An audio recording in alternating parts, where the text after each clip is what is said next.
Love y'all, love y'all. I've been writing this poem for like a couple of whiles now. I can't seem to finish it. I'm tired of saying it to myself, so here I am. All right, ain't no topic.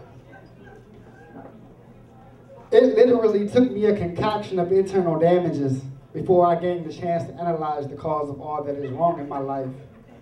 Fast forward to now, realizing that everything that I've been through has really just been a reflection due to my emotional issues. These issues, those issues. My issues have been based upon the past few relationships that I've gotten myself into. See, it turns out that I tend to place the women that I'm most interested in on such a high of a pedestal to the point where it's just so hard for me to hold on and just as difficult for me to let go. But mind you, I'm not possessive nor am I controlling, but having absolute no control over this feeling kind of has me feeling like my feelings are only felt when touched with what feels like love.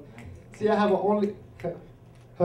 unconditional being living inside of me who calls himself such, that unconditional love, and it is he who has me feeling a whole lot more than the average man does, which brings me to my first question. It's quite frustrating, and I'm frustrated by not knowing your definition of the ideal man. So I ask questions to myself like, damn, am I any less of a man just because I don't put my hands on a woman when I feel like she doesn't understand? Or am I any less of a man that I don't call a woman a bitch with the intentions to make her feel less than what she is? Am I any less of a man that I want to tell a woman to shut the hell up when I know that she's talking too much? Am I any less of a man because I actually take care of my kids? Am I any less of a man because I try to do everything that I wish my father did? Am I any less of a man because I don't know your definition of the ideal man? So until I figure it out, I'm going to be the man that I wrong to be. Yeah. This man. Thank you. Yeah.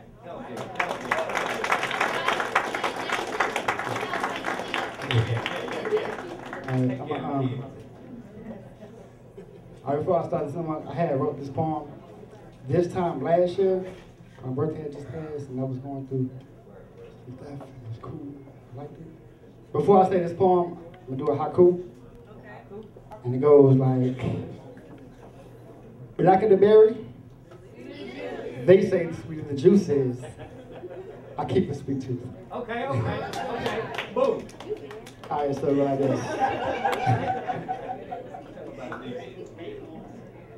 Paralyzed penetration.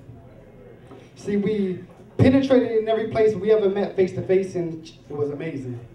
I mean, more amazing than the amazing grace is the way she allowed me to elaborate everything I needed to ejaculate, and she sat back bragging how she liked my good taste. But please allow me to elaborate before I go on. Before I close-minded people is getting to think this is another sex poem, please listen to my translation. Now I say paralyzed penetration, by the way she had me stuck in the maze the day she got up on stage and grabbed the mic to pop her poetic cherry for my birthday. Now that was amazing. Had me sitting and wondering how a person could call himself not a poet, but he get on the mic and just say this like this. And when I speak of penetration, I clearly mean our conversations, how we go in on our mobile communications.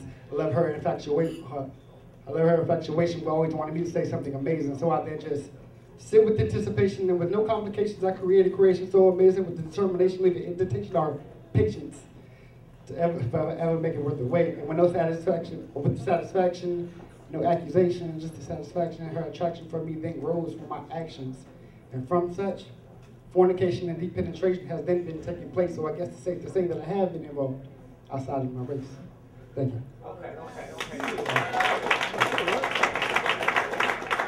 Since I'm gonna say this poem. I don't know if y'all tired of hearing it, but I'm not tired of reciting it, so I'm just gonna say it. I fell off into a relationship, and in it, there was an incident that started with something like 2 pennies. Ever since I added my 2 cents to some common sense, it all started to make perfect sense. The real reasons why I shouldn't fall in love, because the smell of that shit's nonsense. But ever since her mere essence had poured itself into my presence, I became senseless. Like not being able to sense ish. Kind of like a newborn infant, for instance. It was intense the way my love for her felt like it was endless. With her, this love ish started to make sense with her, and that's when I finally dropped my defenses for her. But as I expected, we got into it. We stayed into it like we got into it. I mean, we got into it like it was the battle of the sexes, and her sentences started to get offensive, and she flips. So I was like, who the hell do you think you're talking to?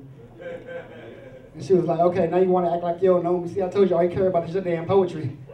I said, nah, boo. I actually know you. I noticed you. In fact, you're the main reason why I vent.